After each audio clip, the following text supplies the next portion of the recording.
Hi everyone, I'm so excited. I would like you to meet Buddy. He's going to be my sidekick today. We are so excited to be with you at home with ChattHills.Kids, where all this month we're going to be talking about kindness. We love to cheer on our friends and our families. You might call us super fans. Well, you ask, what is kindness? Well, kindness is showing others that they're valuable by the way you treat them. And who doesn't like to be treated with value from their friends? So, like we say around here, treat others the way you would want to be treated. Well, I hope y'all have a great time enjoying the service. Even if you're in your PJs, you can still worship God and learn about kindness. See y'all later.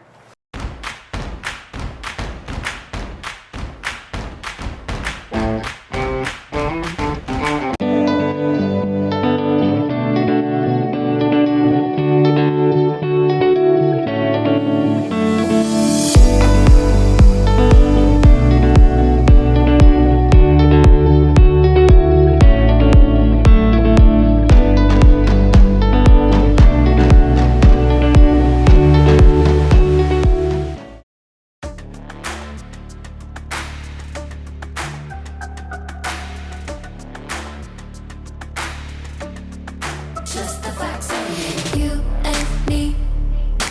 We don't see anything identically. Oh, it's the truth.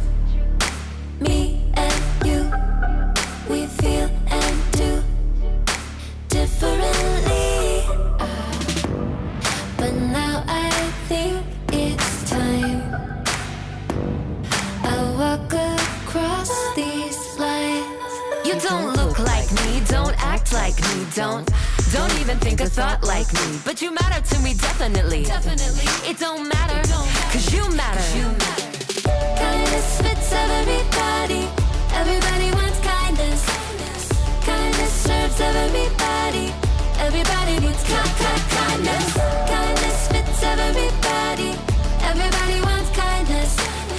Kindness serves everybody. Everybody needs kindness. Why do we always run and hide? Pick our sides. Say we tried irrationally. We scream and shout. Get it out. We keep our doubts indefinitely.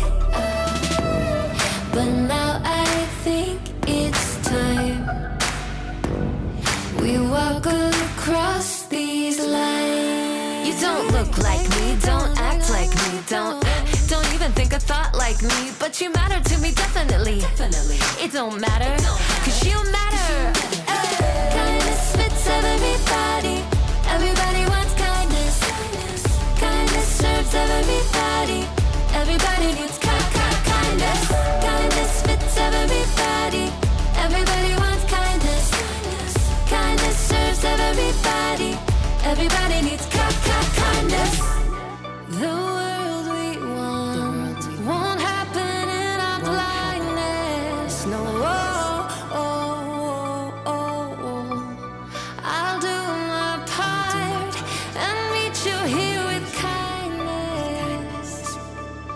2, 3, 4. You don't look like me, don't act like me, don't even think a thought like me. But you matter to me, definitely. It don't matter, cause you matter. Kindness fits everybody. Everybody wants kindness. Kindness serves everybody. Everybody needs kindness. Kindness fits everybody. Everybody wants kindness. Kindness serves everybody. Everybody needs kindness.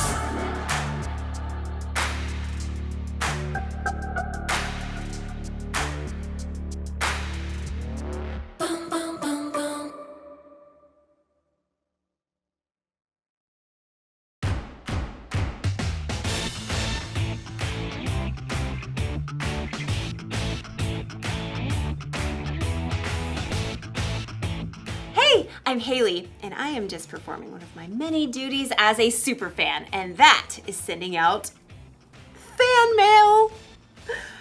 Special delivery! Ooh, see? Ta-da! Ooh, shiny. Yeah. It's important for my favorite people to know that they're my favorite people. That's part of kindness. Kindness is showing others they are valuable by how you treat them. Dear Kyle, I like your smile. You can shoot basketballs a quarter mile. Let someone else rebound every once in a while. Your biggest fan.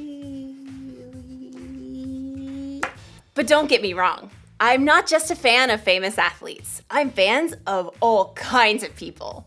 Dear Mom, you're the bomb. You're like the coolest.com. You make me want to shake a pom-pom. Your biggest fan, Haley. Dear sis.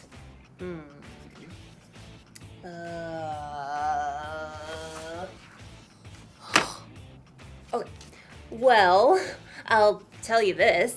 The annoying way you chew is something I don't miss. And your taste in music makes me want to hiss. Your sis, Haley. Did you ever notice that it's harder to be kind to the people that you're closest to? Well, as you'll see in today's story, sometimes the people we're closest to are the people who need our kindness the most. I should probably rewrite this card to my sister. Yeah. See you in a bit. The Bible. It's 66 books of history, stories, letters, and poetry that fit together to form God's one big story. The epic adventure of how He created us and loves us so much that He made a way to rescue us. As we travel through the Bible, from Genesis to Revelation, we discover people who met God and found their lives changed forever. Now, for an amazing story. Inspired by the Book of Ruth. In the land of Moab, there lived a young woman named Ruth. She married a man from Judah and must have dreamed of a large family and many children. We'll name them Zeke and Hannah and... But Ruth's happily ever after ended before it began.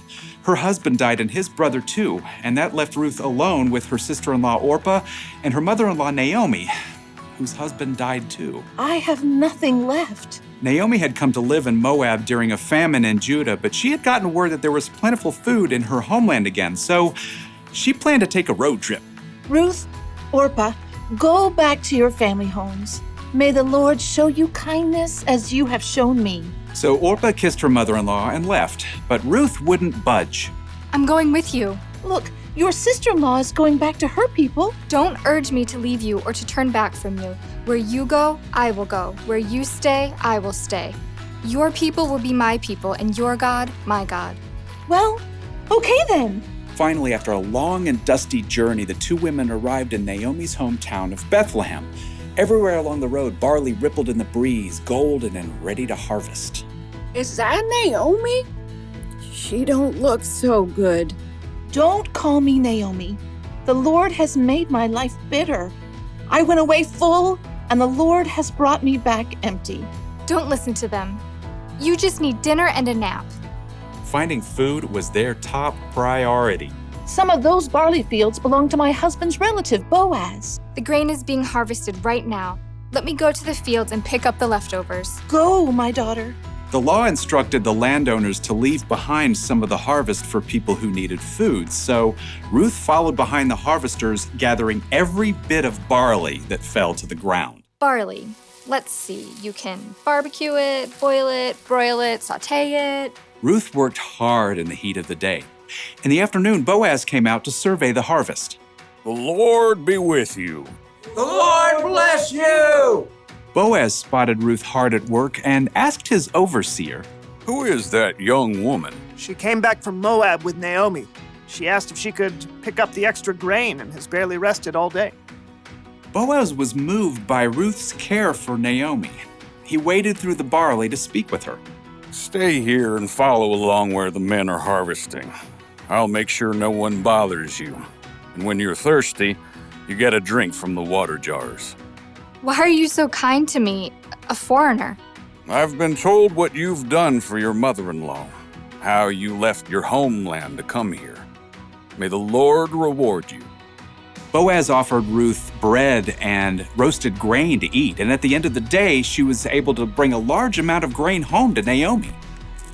So much food! Ruth continued to work in Boaz's fields until the end of the grain harvest, but even then, life would have been very difficult for two women living alone together. So Naomi laid out a plan for Ruth. I will do whatever you say. At the end of the harvest, the workers threshed the grain to separate the edible kernel from the straw. Then they held a big celebration. When the meal was over and the lights burned low, Boaz laid down near the pile of grain to sleep. Ruth arrived and approached Boaz just as Naomi had told her to do. She folded the blanket away from his feet and lay down nearby. Who's there? It's me, Ruth. Please give me your protection since you're responsible for our family. Boaz was surprised, but what Ruth had said was true.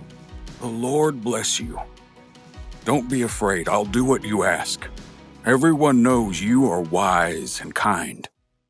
Even though Boaz agreed to help Ruth, there was a family member who was closer than Boaz. So in the morning, Boaz set out to meet that man and the town elders to settle the matter. I will buy Naomi's land and also marry Ruth, if you will let me. Well, I sure can't purchase Naomi's land and take care of my own land too. So we're good? Go right ahead. Today, you are all my witnesses that I will buy Naomi's land and marry her daughter-in-law, Ruth. As soon as it could be arranged, Boaz and Ruth were married. Naomi came to live with them, and a short time later, Ruth and Boaz had a new baby boy. His name is Obed. Aren't you the sweetest little thing? So through the kindness of Boaz and Ruth, Naomi had a brand new home and a brand new family too. Everyone could see the difference in her face. Praise be to the Lord. He's given you a new lease on life, Naomi. Yeah, that Ruth is better to you than 7 sons. Now, Ruth's story doesn't end there. Her son Obed had a son named Jesse, who had a son named David, King David.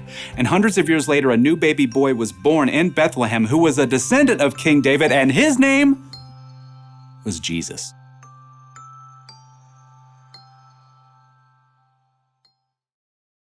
A lot of kindness was being shown in Ruth's story.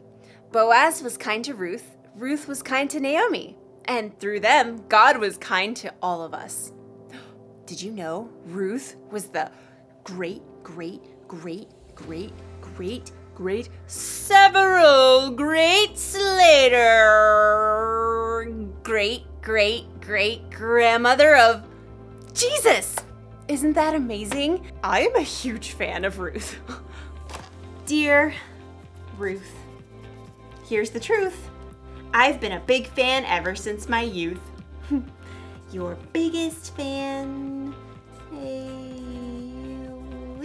Kindness matters, especially when it comes to the people we're closest to, like our family and friends. But the people we're closest to are the people who can also get on our nerves, right? So we're not always kind to them. Or sometimes we assume those people know how we feel about them, so we never tell them. But we shouldn't assume. We should tell people when we care about them. Or send them a letter. Special delivery to Ruth! And we should be kind to our friends and family, even when they get on our nerves, because God can use our kindness to do amazing things in their world. So here's the one thing to remember today. Be kind to your family and friends. Don't let your favorite people forget they're your favorite people. Dear sis, listen to this. If I didn't say I love you, it'd be amiss. Come on over sometime and we'll reminisce. Your sis, Haley.